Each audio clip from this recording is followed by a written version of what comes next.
வந்துட்டு நெய்யும் பாலும். இந்த நெய்யும் பாலும் நம்ம கூட எப்படி நம்ம உணவுல உபயோகப்படுத்திட்டு இருக்கோம். உணவுல உபயோகப்படுத்தக்கூடிய நெய்யும் பாலும் நம்ம உடம்புக்கு என்னென்ன மாதிரியான ஆற்றலை கொடுக்குதுங்கிறது தெரிஞ்சுக்கிட்டோம்னா, வெளியில அதை ஏத்தும் பொழுது நமக்கு வரக்கூடிய புகை அதுவும் என்ன ஆற்றலை கொடுக்குங்கிறது நம்மளால லிங்க் பண்ணிக்க முடியும். First ball.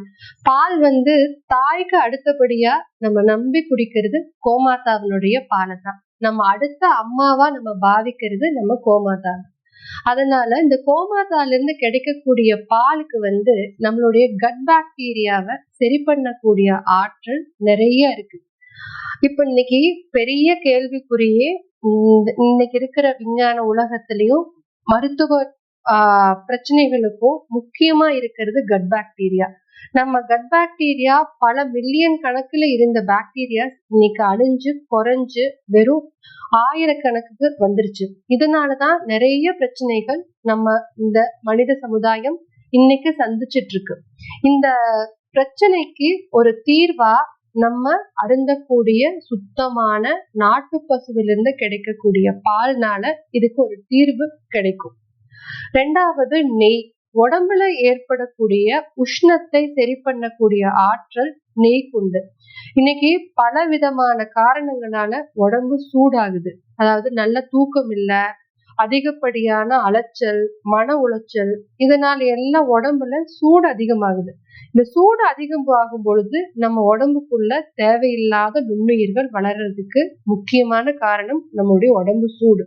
இந்த உடம்பு சூட்டை தணிக்கக்கூடிய வேலையை தணிக்கக்கூடியதில்ல, சமநிலைக்கு கொண்டு வர்ற வேலைய நெய் செய்யுது.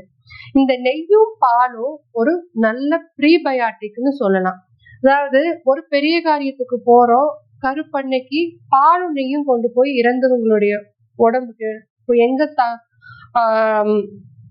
எங்க புதைச்சிருக்காங்களோ, எங்க அவங்களுக்கு கடைசியா அவங்கள இறைவனடியில சேர்த்திருக்காங்களோ அந்த இடத்துல கொண்டு போய் ஊத்திட்டு வர்றது இன்னைக்கும் வழக்கத்துல இருக்கு. என்னன்னா அந்த உடம்ப நல்ல பாக்டீரியாக்கள் உண்டு மீண்டும் இந்த இயற்கைக்கு ஒரு நல்ல பொருளா மாத்தி கொடுக்கணும் அப்படிங்கிறதுக்காக, இல்ல கெட்ட பாக்டீரியாக்கள் இருந்தால் அது அழிஞ்சு நல்ல பாக்டீரியாக்கள் அதிகமாகணும் அப்படிங்கிற நோக்கத்துலதான் இந்த நடைமுறை இருந்துட்டு இருக்கு.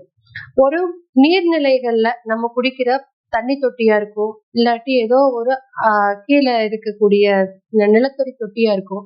ஏதோ ஒரு உயிரினம் அணிலோ எலியோ போய் விழுந்துருச்சுன்னா ஃபர்ஸ்ட் என்ன பண்ணுவாங்க, போய் பாலும் நெய்யும் ஊத்திட்டு வாங்க, ஒரு வாரத்துல எல்லாம் சரியாயிரும்பாங்க. ஒரு வாரத்துல கெட்டதா இருக்கக்கூடிய பாக்டீரியாக்கள் எல்லாம் அழிஞ்சு நல்ல தன்மை அதிகமானதுக்கு அப்புறம் மீண்டும் அந்த தண்ணி உபயோகத்துக்கு நல்ல தண்ணியா அந்த பாலும் நெய்யும் மாத்தி கொடுக்குது. அப்போ இந்த ரெண்டுல இருந்து வரக்கூடிய புகையை சுவாசிக்கும் பொழுது நம்ம இன்டர்னல் ஆர்கன்ஸா இது ரெண்டையும், இந்த பஞ்சபூதத்தையும் இந்த பஞ்சகவியத்தையும் எது கூட நம்ம லிங்க் பண்றோம்னு பாத்தீங்கன்னா, நெய் வந்து டைஜஷனுக்கு டைஜஸ்டிவ் ட்ராக்கையும் டைஜஸ்டிவ் சிஸ்டத்தையும் சரி பண்றதுக்கு நெய்யிலிருந்து வரக்கூடிய புகை சரி பண்ணும். பால்ல இருந்து வரக்கூடிய புகை வந்து ஆகாயம் அதாவது ஸ்பேஸ், நமக்கு இருக்கக்கூடிய நரம்பு மண்டலத்தை சரி பண்ணக்கூடிய வேலைய இந்த பால் செய்யும். அதனால பஞ்சகவ்ய விளக்கில் இருக்கக்கூடிய ஒவ்வொரு அங்கங்களுக்கும் ஒவ்வொரு தனி மகத்துவம் உண்டு. இதனை ஏற்றி அனைவரும் நம்மையும் நம்மை சுற்றியுள்ள இடத்தையும் தூய்மைப்படுத்த வேண்டிக் கொள்கிறோம். நன்றி.